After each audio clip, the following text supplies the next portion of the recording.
तो night watcher के इस एपिसोड की शुरुआत वहीं से होती है जहां से पिछला एपिसोड खत्म हुआ था। पिछले एपिसोड के एंड में देखा था हमारा शौकन कहता सुन यार ये सारी बातें सुन के मेरे दिमाग में कुछ तो आ रहा है। तो जो बातें इसने सुनी थी कि जो डॉक्यूमेंट था जो रिकॉर्डिंग यहाँ पे थी वो सारी चीज़ों के अंदर कुछ फेरबदल यहाँ पे किया गया है और जिसने वो चीज़ें रिकॉर्ड की थी उसका नाम नहीं है। और इससे मुझे याद आया अरे यार मैडम शूशु का पापा का केस।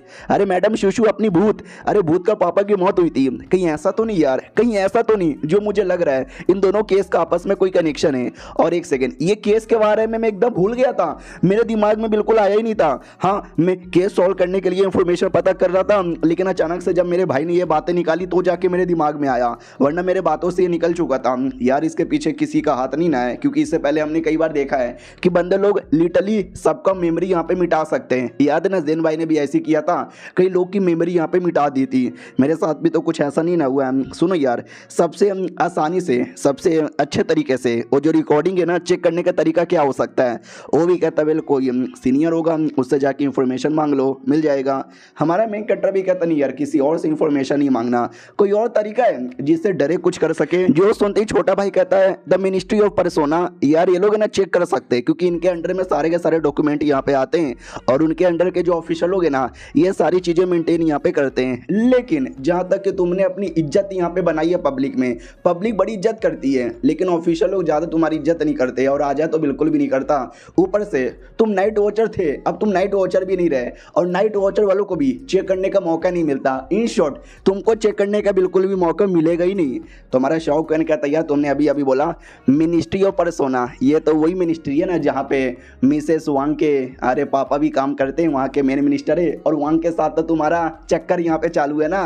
तो उनके पापा तो होने वाले ससुर हुए ना, अरे अपने ससुर को बोल के करवाओ ना यार, मुझे मौका दिलवाओ ना। वो भी कहता अरे भैया चुप करो यार, क्या ससुर ससुर बोले जा रहे हो, मेरे बीच में और उनके बीच में बस दोस्ती है, उससे ज्यादा कुछ भी यहाँ पे नहीं है, तो प्लीज यार ऐसा ना बोलो। शौकन कहता क्या यार नुबड़ा कहीं का, अगर तेरे बदले में होता ना अब तक मैडम वांग को पटा चुका रहता, उनके साथ रात गुजार चुका रहता और उनके पापा से कहता सुन तेरी बेटी की इज्जत है मेरे हाथों में, हाँ शादी करवा ले वरना देख ले बदनाम हो जाएगी। और उसका बाप ना चाह के भी शादी यहाँ पे करवा देता। हाँ भाई यार थोड़ा अपने भाई जैसा बन, तो वो भी कहता हो चुप करो यार मुझे आपके जैसा नहीं बनना। और कौन सा आपने भाई दुनिया भर की सारी औरतें पटा ली, हाँ कोठे वाली एक लड़की है उसके साथ सोते हो और उसके अलावा किसी और के साथ सोते भी नहीं। ये भी कहता अरे चल भाई तू पर्सनल यहाँ पे क्यों जा रहा है, ठीक है भाई मैं नहीं जा सकता है, एटलीस्ट तू तो जा सकता है ना, तू चेक कर सकता है ना, तू तो स्कॉलर है ना।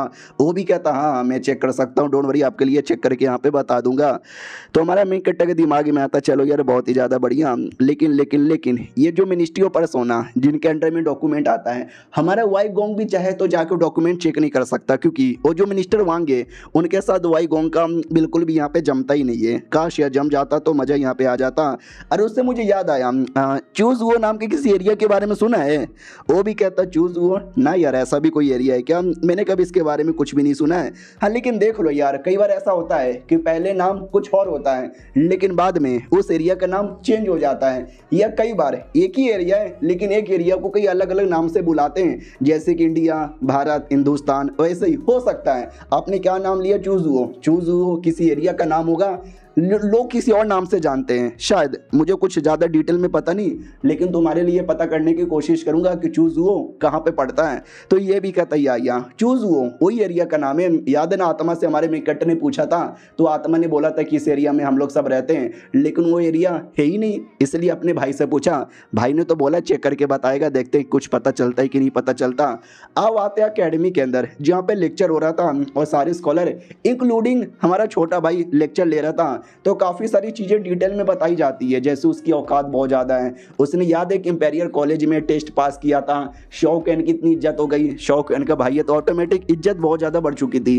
फाइनली रिकॉर्डिंग वाले एरिया में आता है और रिकॉर्डिंग चेक करने लग जाता है। तो सारी रिकॉर्डिंग के बीच में उसको एक रिकॉर्डिंग दिखती है 28वें साल पे उस समय का राजा और उस समय जो ह्यूमन सेट के लीडर थे ना उनके बीच में बातचीत हो रही थी। उस बातचीत के अंदर पूछा गया था कि भाई कोई ऐसा तरीका नहीं है क्या जिससे इमोर्टलिटी हासिल करना आसान हो जाए सिंहासन पाने के बावजूद भी। तो जवाब आता है कि वेल यार लॉन्गिटेटिव इमोर्टलिटी नहीं यार ये पाना थोड़ा सा मुश्किल यहाँ पर है। वैसे ही इनके बीच में दो चार बात हुई लेकिन ये बात आधे में रुक गई है। आगे कुछ लिखा हुआ नहीं है। क्यों यार, आगे क्यों नहीं लिखा हुआ है? ये अनेक टाइम था जब ये सारे के सारे डॉक्यूमेंट है ना राजा लोग भी चेक नहीं कर सकते हैं, तो जाहिर सी बात है राजा इसको चेंज भी नहीं कर पाएगा जब चेक करने का ऑर्डर ही नहीं है। लेकिन जब ये जो हमारा करंट राजा है ना वो जैसे बना ना, साले ने परमिशन दे दी कि राजा लोग भी चेक कर सकते हैं, फिर राजा लोग की मर्जी, वो चाहे तो बदल भी सकते हैं। बहुत सारे स्कॉलर ने उनके खिलाफ आंदोलन किया कि नहीं ये तो गलत बात है, लेकिन राजा के आगे कोई बोल सकता है क्या? फिर लंच ब्रेक होता है तो ये लंच करने आता है, तो बहुत सारे बंदे आपस में बैठ के बात करते कि भाई तूने सुना, हाँ वो मिनिस्टर वांग, उनकी तो बैंड बज गई। उनके जो दुश्मन लोग हैं ना उन पे इल्जाम लगा रहे हैं कि इसने रिश्वत लिया, ये इलीगल काम करता है, ये काम करता है, वो काम करता है, और राजा भी उसको लाइक नहीं करता, तो राजा भी उसकी बैंड बजाने के लिए एकदम तैयार है। भाई ये सारी बातें देखकर तो एकदम मजा आ जा रहा है मुझे। तो ये सब सुन के हमारे भाई को भी लगता वाट क्या मेरे होने वाले ससुर जी, आई मीन मिनिस्टर वांग मुसीबत में। ओ शिट यार, अब मुझे याद आया क्योंकि बहुत सारे कोर्ट वाले थे जो उनको पसंद नहीं करते थे, और याद है ना पिछली बार वाई गोंग सारे ऑफिशियल और ये वांग ने मिलकर राजा के खिलाफ ही बगावत कर लिया कि आप जेन भाई के साथ मिलकर मर्डर वर्डर करवाए हो तो आपकी भी गलती है, सेल्फ कॉन्डेम करो। तो राजा ने सेल्फ कॉन्डेम किया था ना चाह के भी। इस बात का गुस्सा अभी भी राजा के अंदर है, तो राजा बदला लेने के लिए और मिनिस्टर वांग पे प्रेशर डालेगा। अब आते कोर्ट में जहाँ पे बहुत सारे बंदे वांग के खिलाफ एकदम ये किए जा रहा है, वो किए जा रहा है, ये क्राइम करता है, वो क्राइम करता है, साला जोक मारता है, इसको जेल में डालो। तो बहुत सारे सपोर्टर भी थे जिसके चक्कर में राजा भी कहता सुनो मामले को अच्छे से चेक करो, मुझे क्लियर करके बताओ। फिर छोटा भाई उसकी होने वाली बीबी आई मीन बेटी से मिलने आता है, तो सैड यहाँ पे लग रही थी, तो ये पूछ लेता मैंने सुना कोर्ट में आपके पापा के पीछे एकदम पड़े हुए हैं, तो वो भी कहती है यार तुमने सही बोला, साला समझ ही नहीं आता, मामला तो बुरा हुआ जा रहा है। ये भी कहता ना तुम्हारे पापा स्मार्ट है, अच्छे आदमी है, वो कुछ नहीं होगा यार। ये भी कहती नहीं यार मामला काफ़ी ज़्यादा सीरियस हो चुका है, सही टाइम पे नहीं बचा है तो पापा को धक्के मार के निकाल देंगे या जेल में बंद कर देंगे, सजाए मौत दे देंगे। नहीं नहीं यार, ये सब मुझसे देखा बिल्कुल भी यहाँ पे नहीं जाएगा यार, समझ नहीं आ रहा क्या यहाँ पे करें। तो हमारा बंदा भी कहता रही यार वो तो समझ आ रहा है, ये वाई गोंग के साथ सपोर्ट क्यों नहीं ले लेते हैं, शायद वाई गोंग हेल्प कर दे। तो ये भी कहती नहीं यार, वाई गोंग और मेरे पापा, उनकी आइडियोलॉजी, उनका सोच विचार एक दूसरे से एकदम अपोजिट है, आग और पानी जैसे हैं, वो लोग साथ में कभी भी नहीं आने वाले।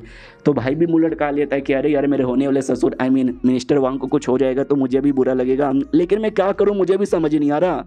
ये भी कहती है कि थोड़े से चांसेस हैं जब उनके सपोर्टर मिलकर और बंदे लोग अपनी टीम में ले ले, उनका टीम अगर अपोजिशन की टीम से बड़ा हो जाए, लेकिन ये होना ऑलमोस्ट नामुमकिन ही है। बताओ ना यार तुम्हारे पास कोई आइडिया है? तो ये भी कहता वेल वेल वेल, और ये चैप्टर यहीं पे खत्म हो जाता है। देखते यार होने वाले ससुर जी को बताने के लिए आई मीन बचाने के लिए इसके पास कोई आइडिया आता है कि नहीं। हम मिलते हैं किसी और वीडियो में, जब तक के लिए बाय बाय।